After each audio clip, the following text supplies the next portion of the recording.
शांताकारं भुजंगशयनं पद्मनाभं सुरेशं विश्वधारं गगनसदृशं मेघवर्णं शुभांगलं लक्ष्मीकान्तं कमलनयनं योगिभिर्ज्ञानगम्यं वंदे विष्णुं भवभयहरं सर्वलोकैकनाथं।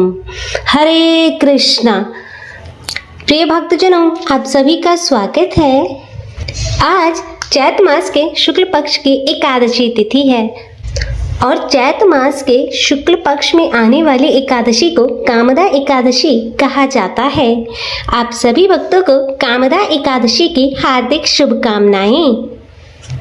भगवान श्री हरि विष्णु की कृपा आप और आपके समस्त परिवारजनों पर सदैव बनी रहे।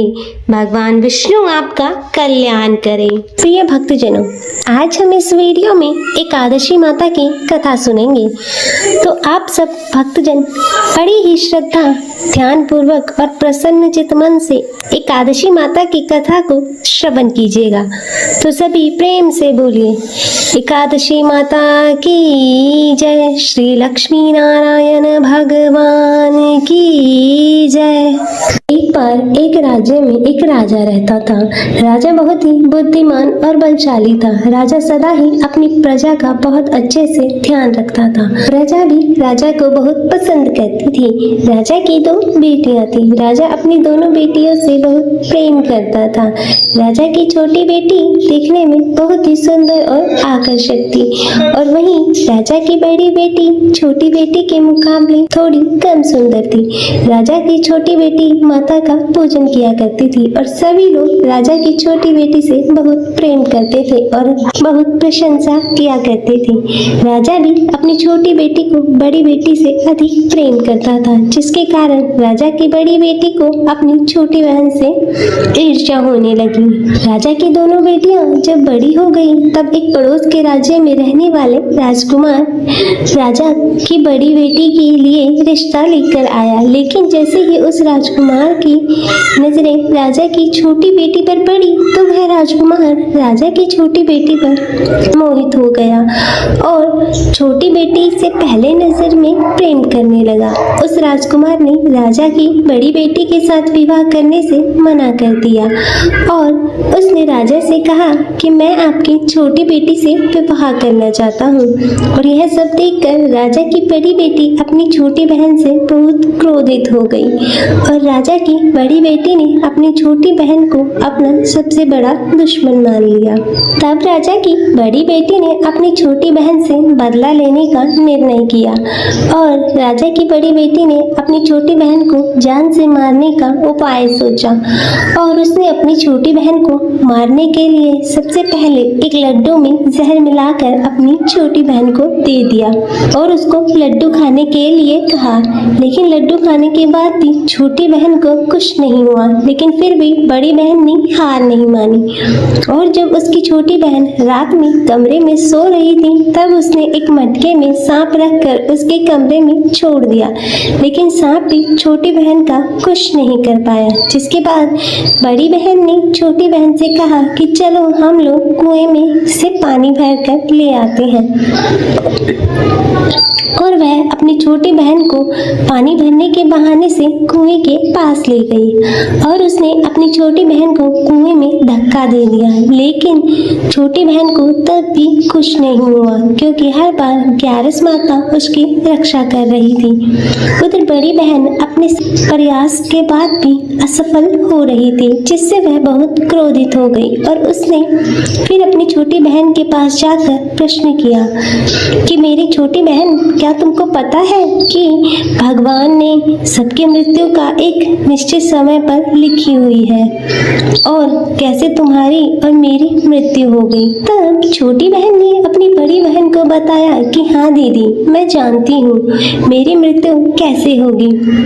और छोटी बहन से यह सब बातें सुनकर बड़ी बहन मन ही मन बहुत ही प्रसन्न होने लगी और उसने अपनी छोटी बहन से कहा कि तुम मुझे अपनी मृत्यु का राज बताओ। तब छोटी बहन ने अपनी बड़ी बहन से कहा कि मेरी मृत्यु तो एक तोते में है, जो तोते के गले में एक हार है, उससे मेरी मृत्यु होगी। जब कोई भी व्यक्ति उस तोते को मारकर उस हार को अपने गले में पहने तो मैं मूर्छित हो जाऊंगी, और जैसे ही उस हार को अपने गले से उतारे तो मैं वापस जीवित हो जाऊंगी। और फिर अपनी छोटी बहन की मृत्यु का राज जानकर बड़ी बहन बहुत खुश हुई और उसने अपनी छोटी बहन को मारने के लिए उस पालतू तोते को ढूंढना शुरू किया। और छोटी बहन को इस बात का आभास हो गया था कि कोई उसकी जान लेना चाहता है, जिसके लिए वह अपने पिताजी के पास गई और उसने अपने पिताजी से कहा, पिताजी, मेरी मृत्यु के बाद आप मुझे मत जलाइए, अपनी पुरानी हवेली में एक पलंग पर लेटाकर छोड़ दीजिएगा। तब अपनी छोटी बेटी की यह बातें सुनकर राजा आश्चर्यचकित हो गया और राजा ने अपनी छोटी बेटी से पूछा कि तुम यह क्या कह रही हो।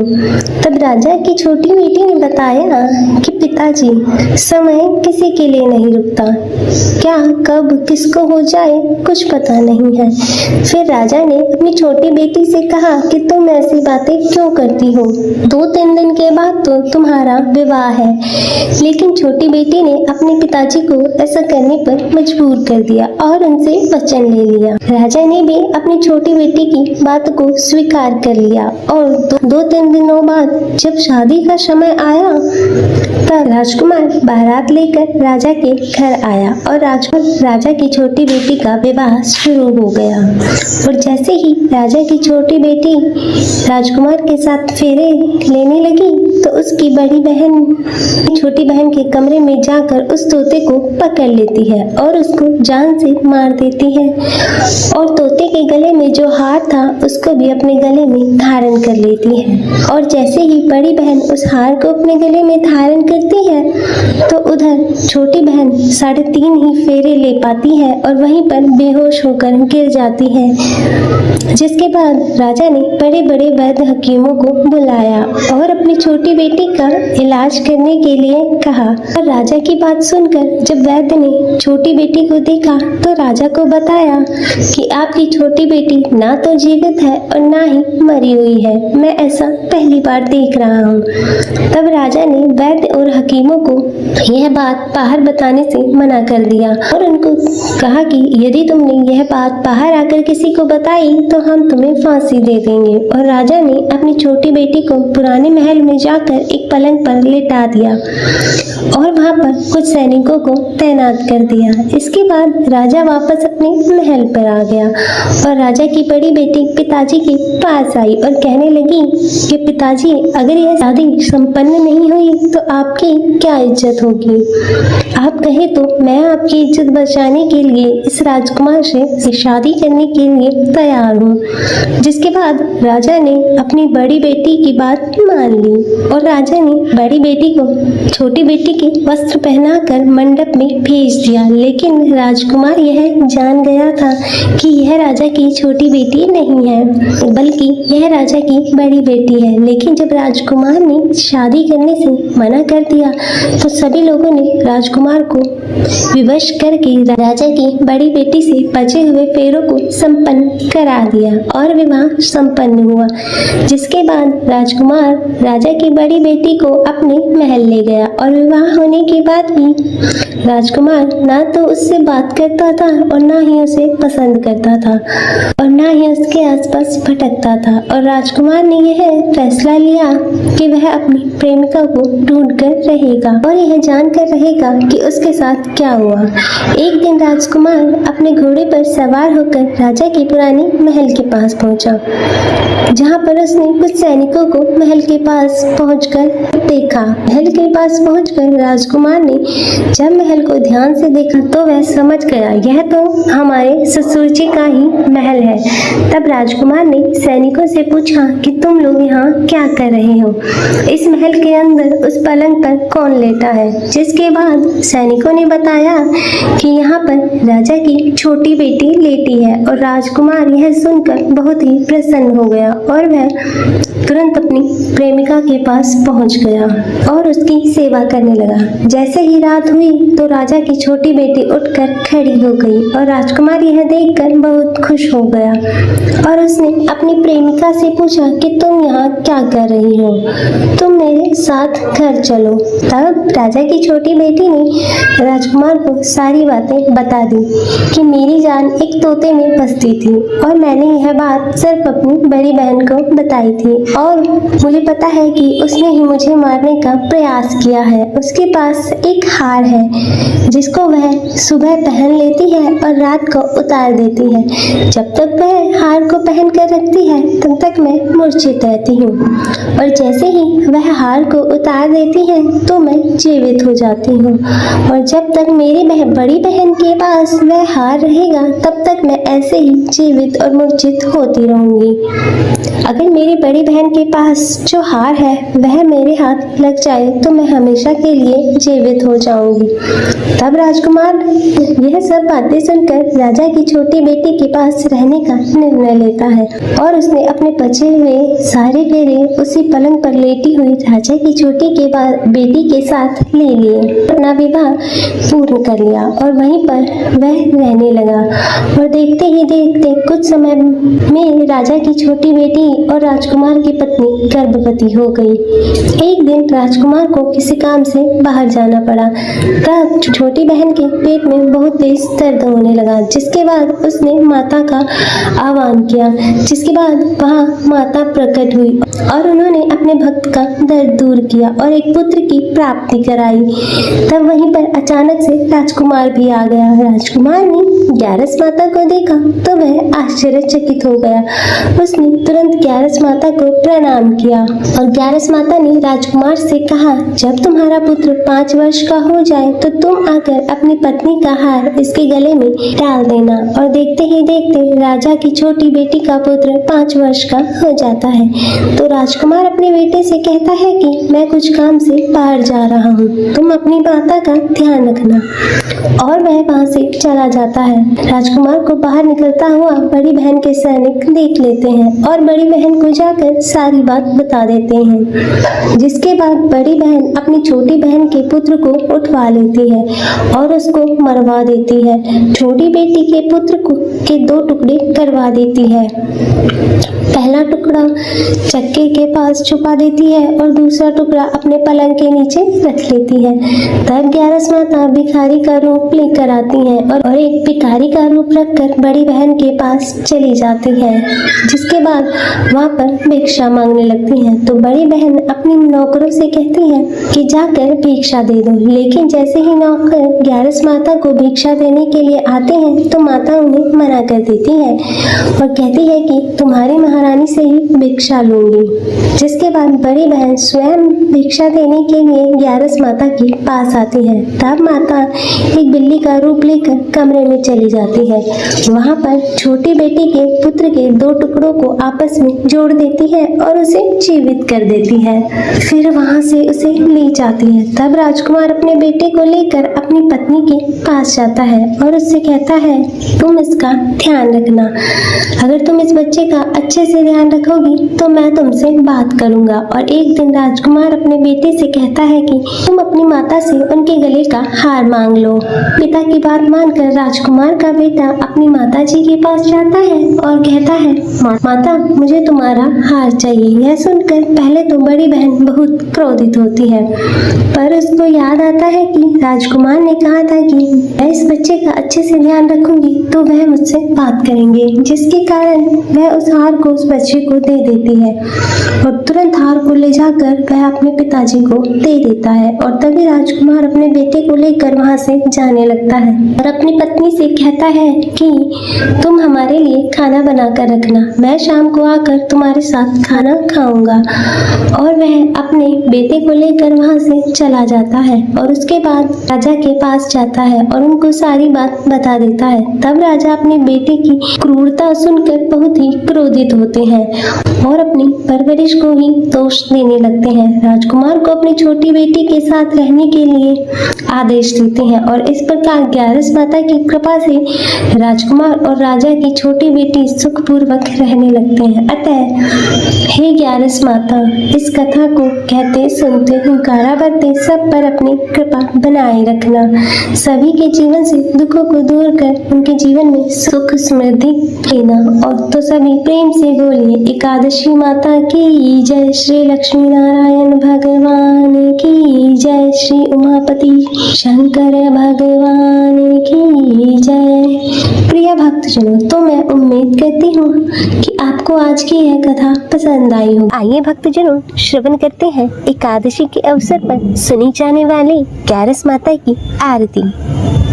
ओम जय एकादशी माता, मैया जय एकादशी माता, विष्णु पूजा व्रत को धारण कर शक्ति मुक्ति पाता।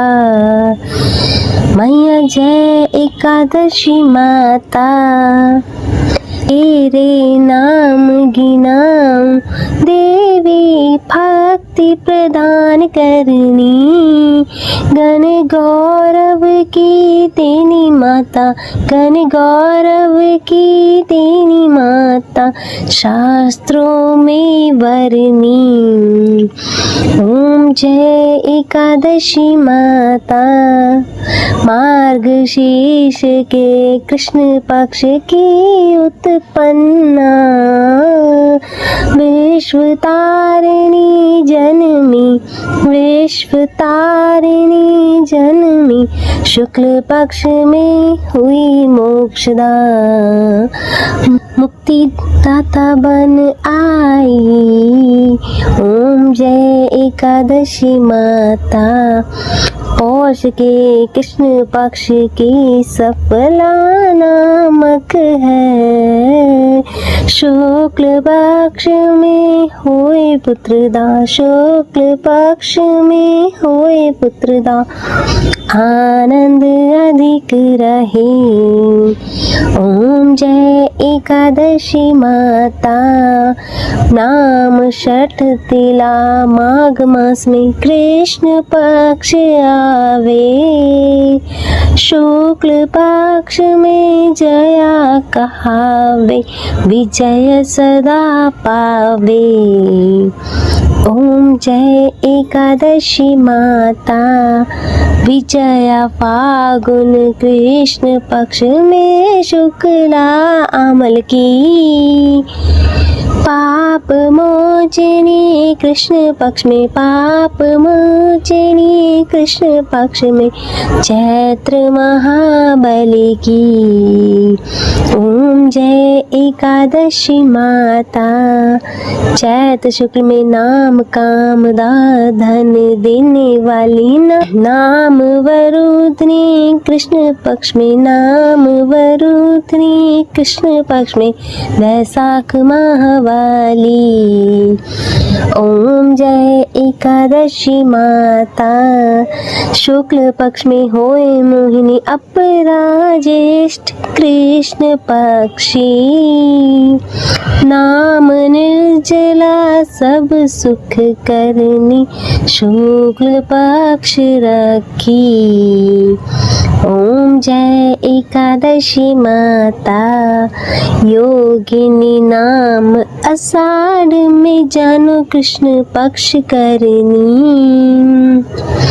देवशनि नाम कहायो, देवशनि नाम कहायो, शुक्ल पक्ष धरनी।